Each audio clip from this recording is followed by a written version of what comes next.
Hey friends, it's Danielle from parentingandpapercrafts.com, a blog where motherhood and card making intersect.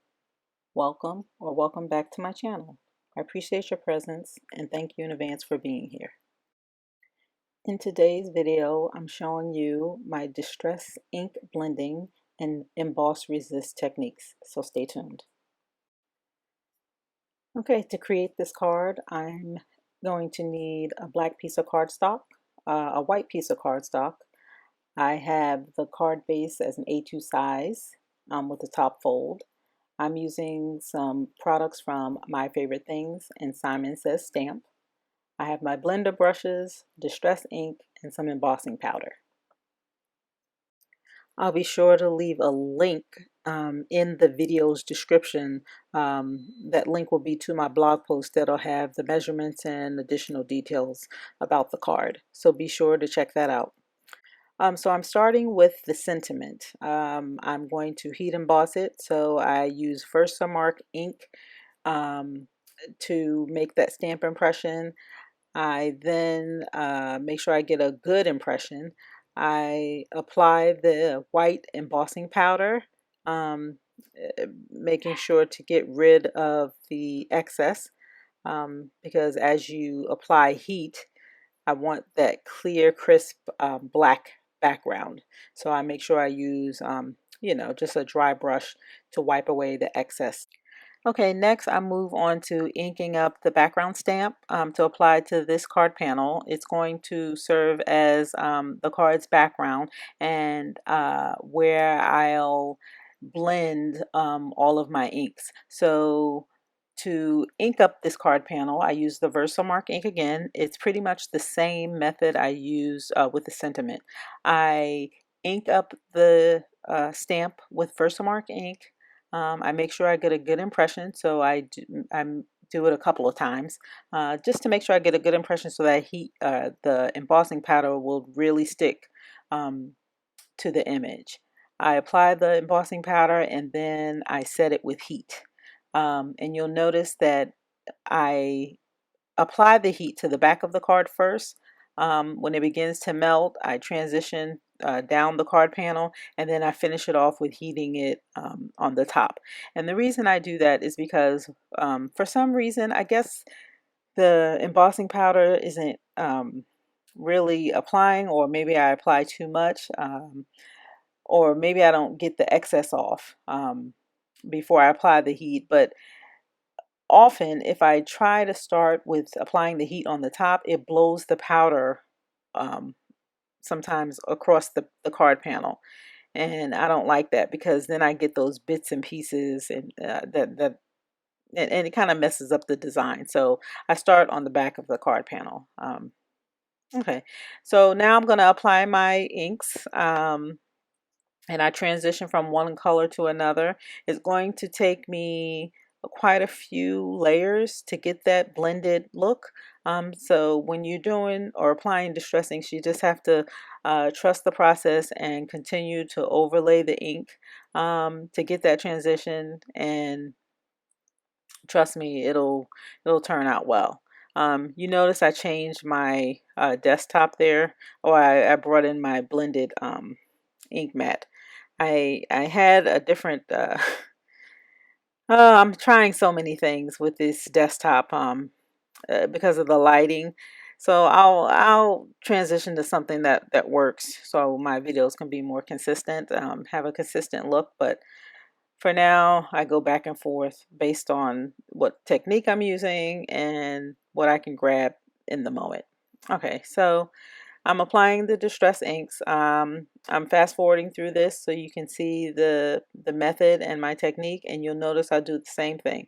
I apply the ink, I transition, I blend it, and I do it again. And I do multiple layers of this color, or of each color, to get a smooth transition from one to another.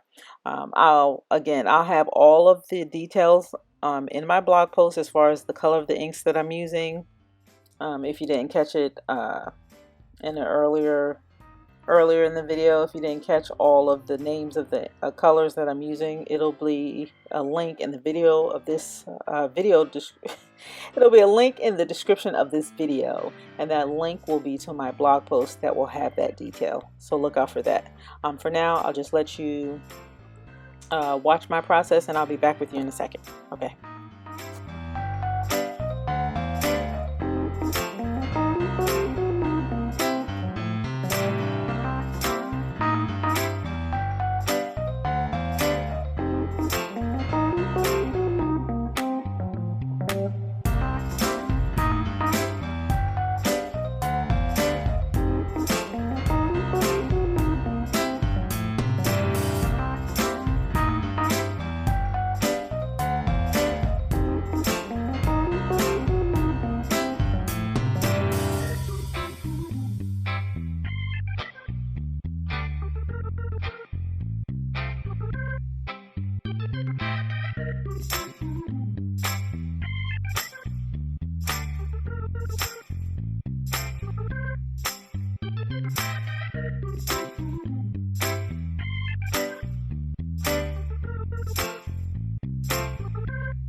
So the ink is applied, it's blended beautifully, at least to me. I like it. And so now I'm going to trim down my card so I can have a bit of a border.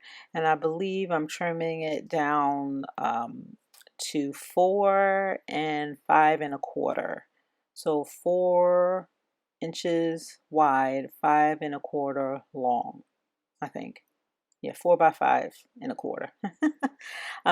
One thing you'll notice here is that the original sentiment that I embossed at the beginning of the video, it kind of overwhelms that card.